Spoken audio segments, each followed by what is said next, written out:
we founded Buuk as a company, like a software company, to a service provider for publishers.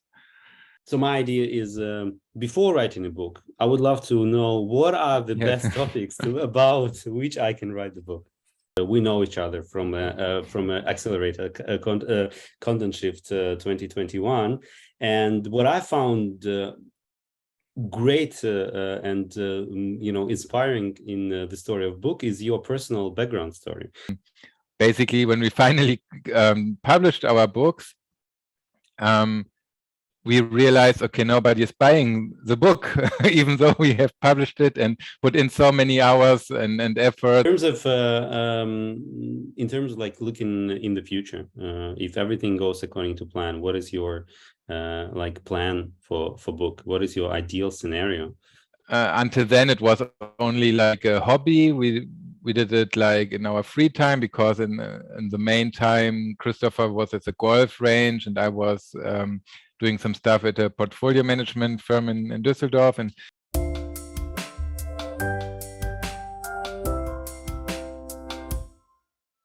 BotTalk podcast. Welcome to the next episode of Startup Story. Today we have Jens, and thank you, Jens, for joining us. And tell us in an elevator pitch all about Buuk. Yeah, Buuk is a tool which helps publishers to sell more book by better organic visibility or discoverability. So yeah, basically that's it. So since the corona crisis, publishers and self-publishers also, they realized, okay, it's really important to be found on the internet, on the digital systems, also in the bookshops. And if customers cannot see my products because they're searching for something and the publisher's books never show up, it's impossible those books get bought by the customers. So basically that's in the interest of all publishers that their books pop up, right? So basically we measure the discoverability of the books. We can tell exactly for every book in our system, is there a discoverability there? What keywords work for that book? So which give the book discoverability, which don't. So it enables the publishers to actually do something about it, right? So if they realize, okay, we put in some metadata, but actually it doesn't serve anything because for the relevant search terms the book doesn't show up, they can do something about it and change those keywords or the metadata. And basically Buuk is an efficient tool which helps the publishers do so. So not only we measure the discoverability, but also we give tools and analysis in the hand of the publishers to do something about it.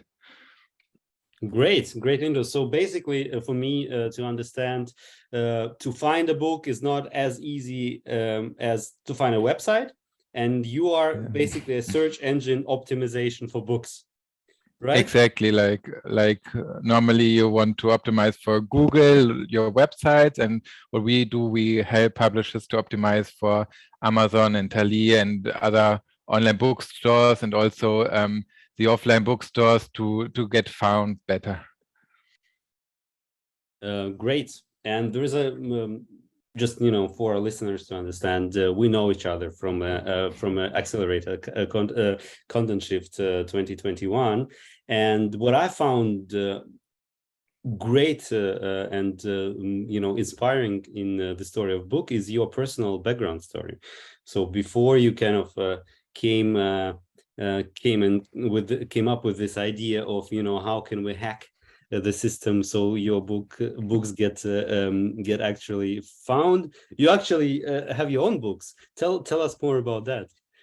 Yes, we did quite a journey there, and basically like over 10 years ago, Christopher, my business buddy, and we business partner, we both went to Mexico City for an exchange here in university.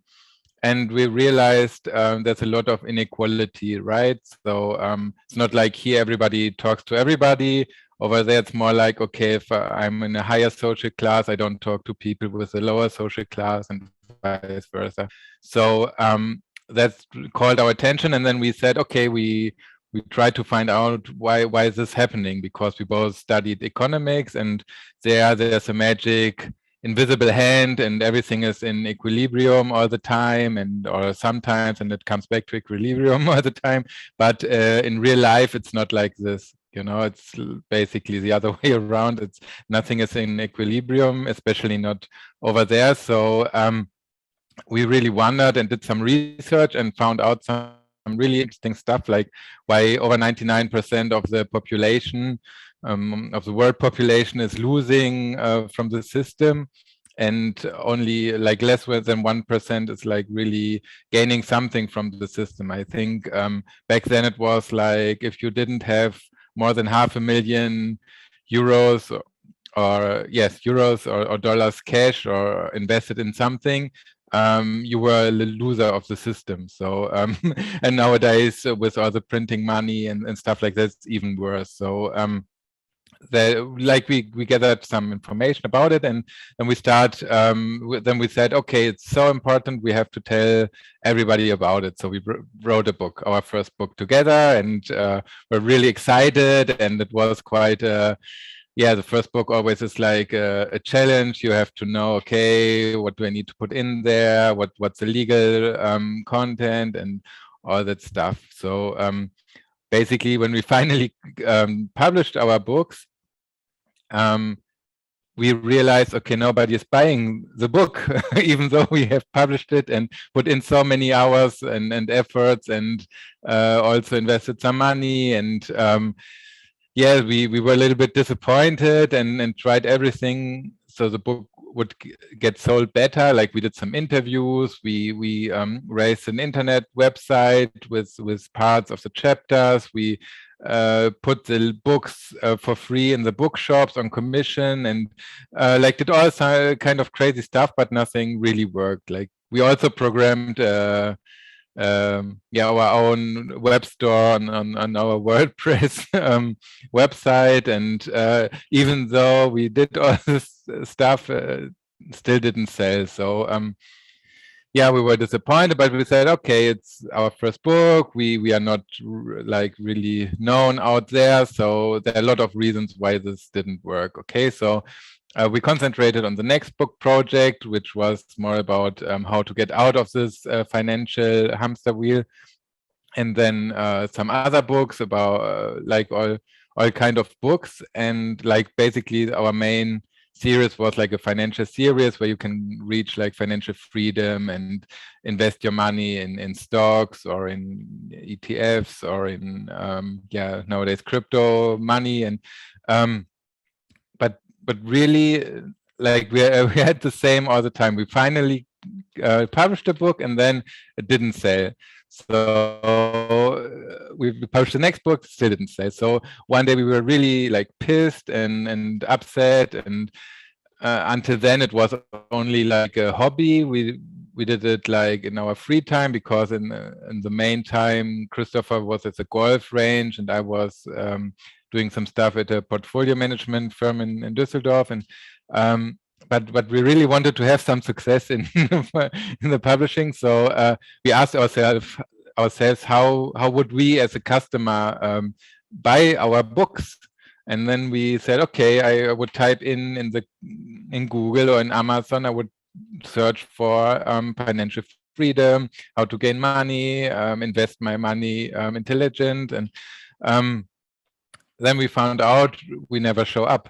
So that was like really an enlightening for us, because it was like, okay, if our books don't show up here, how would anybody be able to buy those books, right? So only if you searched maybe the exact title, or you have the 13 ISBN numbers, you can find the book. So really no way anybody can buy this book, right? So then we realized, okay, it's because of the metadata, because of the keywords, because the way we positioned the book, or we didn't position the book. So we changed it, and we changed all the search terms and optimized the books like for the metadata. And then finally the same set of books were like between 5 to 10 books we had published by then, and within 2.5 years we sold over 100,000 copies of the same books which didn't sell before. So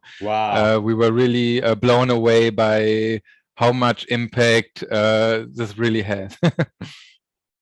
Wow, amazing. So yeah, that's yeah, and then we threw away our main jobs. We founded our own publishing house, and then at the same time we said, okay, this is so like innovative, so new. We want to help other publishers to have this success and to better the discoverability of their books, because we realized nobody in the publishing industry has this kind of software. We thought the big ones would have had something, but they really didn't. So basically we programmed it, because if you do everything manually like we did back then, it's really a lot of effort. So it was really like looking up different search terms, looking for comparisons, and was really like a tedious process. But finally, yeah, with the help of we wanted to program a tool which helps us with all the data we have to handle, right? So we built the tool, and by then we realized, okay, other publishers need that too. And then we founded Buuk as a company, like a software company, to a service provider for publishers. Great story, and yeah, very inspiring.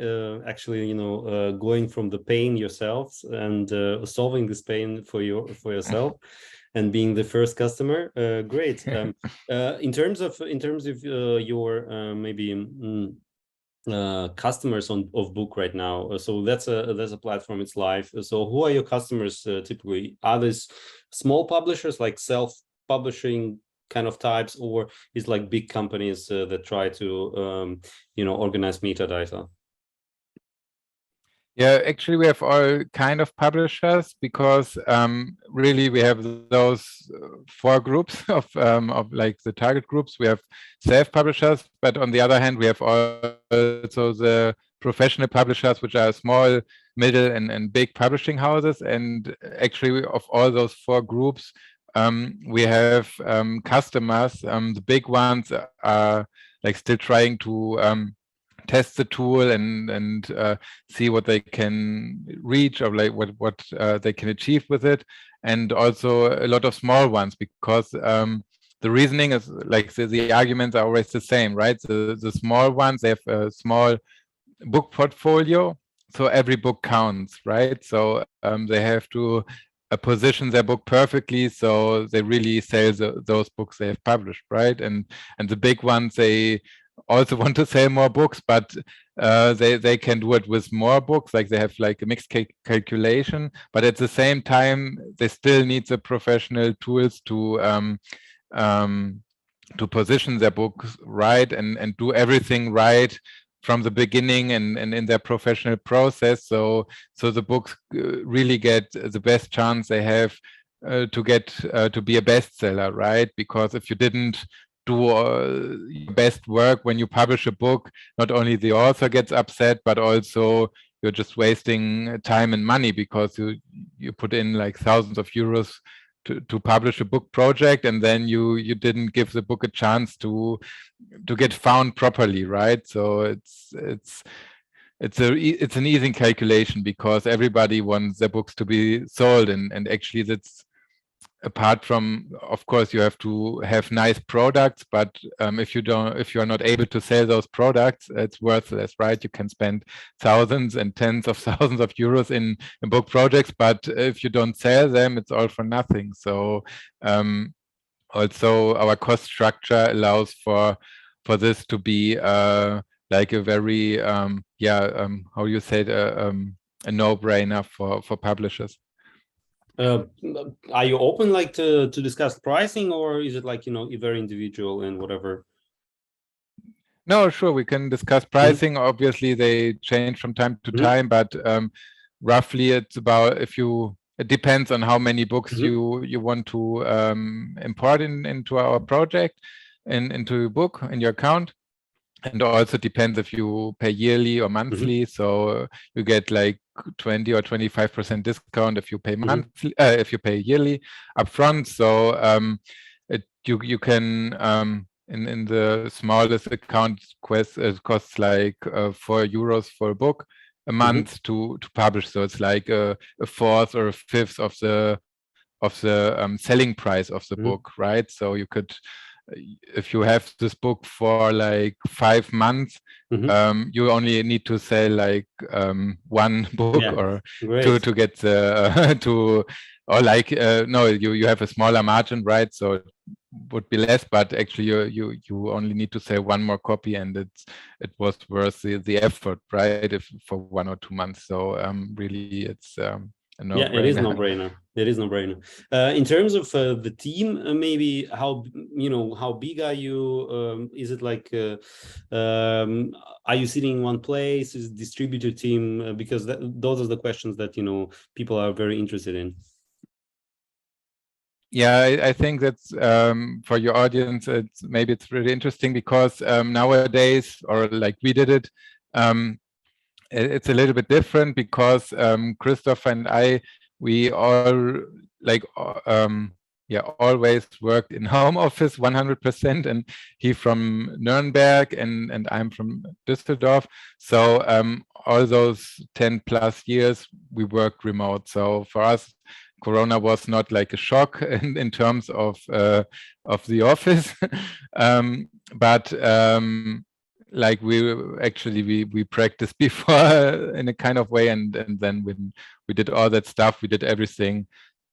So also our employees and freelancers, everybody can work from remote. So it really is a great advantage because also you don't have to spend a lot in the offices, in all kinds of stuff normally you would need to buy in a regular company. So yeah, and also since Corona, it's also really convenient for a lot of people, right? So yeah, our team like grew and was cut a little bit and then grew again. So right now we have like an IT company who invested in us. So now we are like kind of merging, and so we have like a whole team docking to our team. So we have access to yeah, all kinds of people. Like in total, we're like 10 to 15 people, but it's not like everybody's working full time, but we have like the knowledge or the effort of those people whenever we need it. So that's really an advantage for us, right? But some coders, like it's for us, we realized we're a tech company, not a publishing company. So we realized, okay, the programmers like who were in the code and they are full time, of course. Great. So, and in terms of like your stage, startup stage, so you said you have this cooperation with another company. Where are you at? Maybe if you're free to discuss this. If not, we'll go to the next question. But it's always great to see, okay, where are you in the like? Are you growing? Are you maybe searching for capital right now and stuff like that? Yeah, at the moment, actually,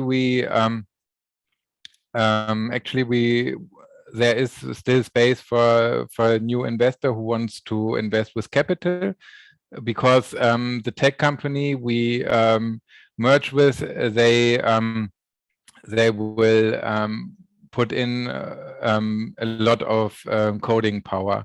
So that's what we really need as a company. We need all those programmers who do the work and fix the bugs and develop new features. And make the software as professional as possible and as reliable as possible.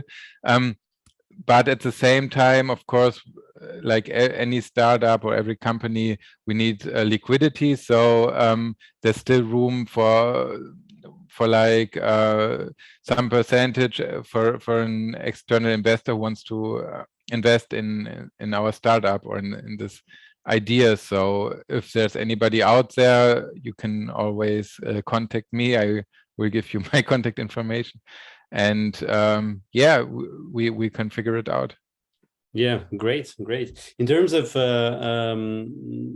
like looking in the future, if everything goes according to plan, what is your like plan for Buuk? What is your ideal scenario? Because it looks like you have a lot of ideas which are pretty innovating for this kind of old school industry.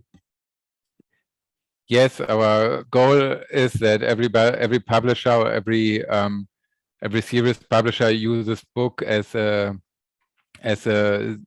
SEO tool for their books.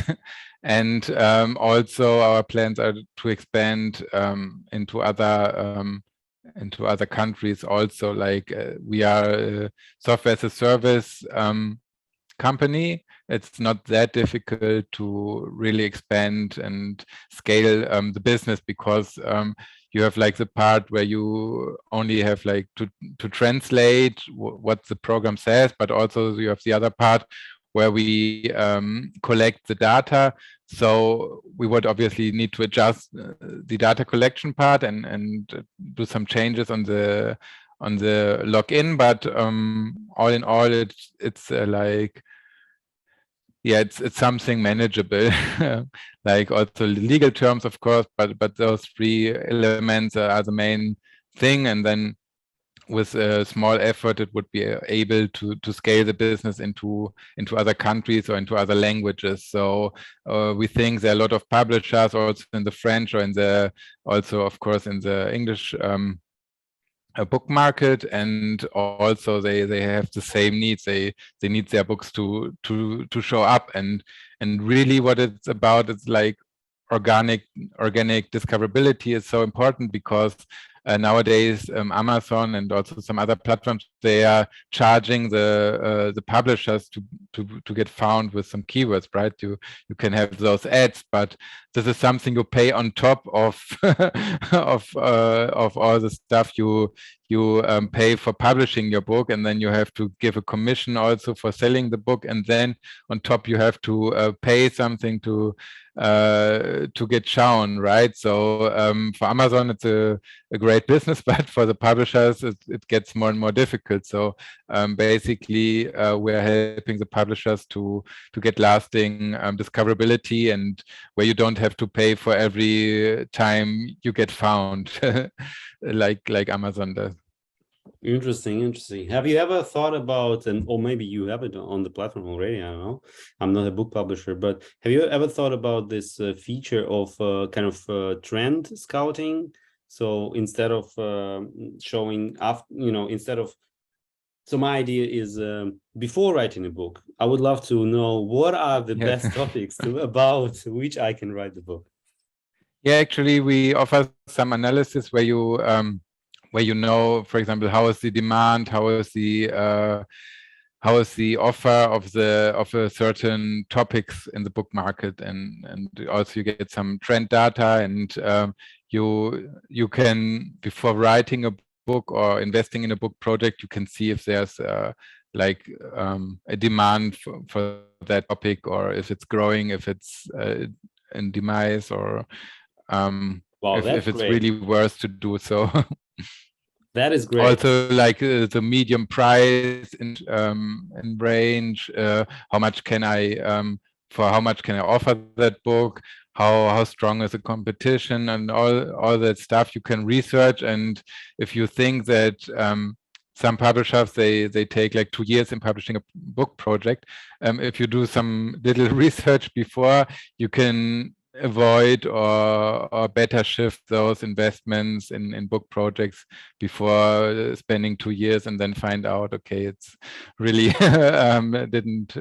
wasn't a good choice, right? Yeah, that is amazing, actually. One thing that we learned during the accelerator, that, like 80% of the books, by the time they are published, from the day one, they will never be sold. So they just cost money for the publishers. So, Yeah. and only 20% is, what generates revenue. This is like an amazing ratio for example, software companies. We would never shift, like, features that 80% of those would only cost us money, right? So we would always No. try to test. We would always try to test it first. And it's amazing that there are projects out there that, people are working 2 years and then only to find out, okay, maybe it's not, it's not. There It's wasn't a going to sell. demand for it anyways. Yeah, but also it could be the metadata, right? So as in our case, you publish a book and there is a demand, but basically you don't get found. So this could also be the reason, right? So also our software enables the publishers for their backlist, like they have published like hundreds and thousands of books in their lifetime, and there are maybe some hidden treasures where the publishers invested a lot of money, or there's some famous publishers, or there's some topics nobody else has written about, and basically you can make those books discoverable again. So this is opportunity also you get to with Buuk. Yeah. Yeah, that is amazing. That is amazing that you guys came up with this, by yourselves, and actually that this is that is still unsolved problem right now. It's amazing for me to realize that even big publishers are fighting with this kind of thing. Yeah. It was born from our own challenges. Like we searched for a tool like this, but we couldn't find any. So first we did it manually, and then we said, okay, we need some really professional data to do it right, and then we developed it. Yeah, great. Yeah, totally. Because I think till today, this discoverability, even for like fiction books, is a problem. Like, what are you reading? Whether you want to read a book, how do you find a good one? And I think it's a like, okay, I could go to like bestseller list on Spiegel, and then maybe this is one option, but this is only one like one opinion of one editorial team. So what about Exactly, best and also people pay to get into those lists, and it's always the same stuff, for everybody, and it definitely doesn't suit everybody to read only those books, right? Yeah, it's great stuff. Lots of insights, and I think one of my favorite insight that from you is that you discovered you are not a publishing company, you are a software company. So this kind of how did this mentality change happen then? What did it do in terms of like understanding your role or your team? I mean, what Yeah, impact did it have? obviously. Sorry, obviously. What impact did it have on you when you realized, you actually changed completely? Yeah, basically we needed to set up the company a little bit different, and we realized, okay, we also have to be like product managers, where we write tickets for the programmers and use like professional software also to manage the IT sprints, and do like a Scrum method, and learn like all about how to successfully manage a software company instead of any company, right? So it's all about programmers and like discovering also the bugs on time, and get them out before the customers finds out there's a bug. And also like one thing that was really like important, or an important lesson, is to find out, okay, we have we have some resources and we want to do like this and this and this and this, like so many things and features, and then you have to decide which feature is the most demanded or which would bring the most value for the customers, right? Because like we talk to the customers and still do so, to be able to, like, this is important in any company, right? But really before investing like the IT resources, you have to know where to invest them, because otherwise you spend like thousands of euros and more to develop something only to find out, okay, it wasn't that important anyways, you know? Yeah, great insights, great insights. Jens, thank you very much. That was a pleasure to dig deep into like inner workings of your company. And I think it's a great product. I always thought so when you pitched it back last year. So wish you a lot of luck. We're going to where can people reach you? You know, what is the best way to reach you? You just on the internet, bwk.app. You can always use like the contact formula information on there, and yeah, that would be the best way. But also we are on LinkedIn, Instagram, and you just give us a call or write us. It's all over there. Great. Thank you so much for your time. Thank you for such a valuable insights. And yeah, I hope to talk to you soon, Hans.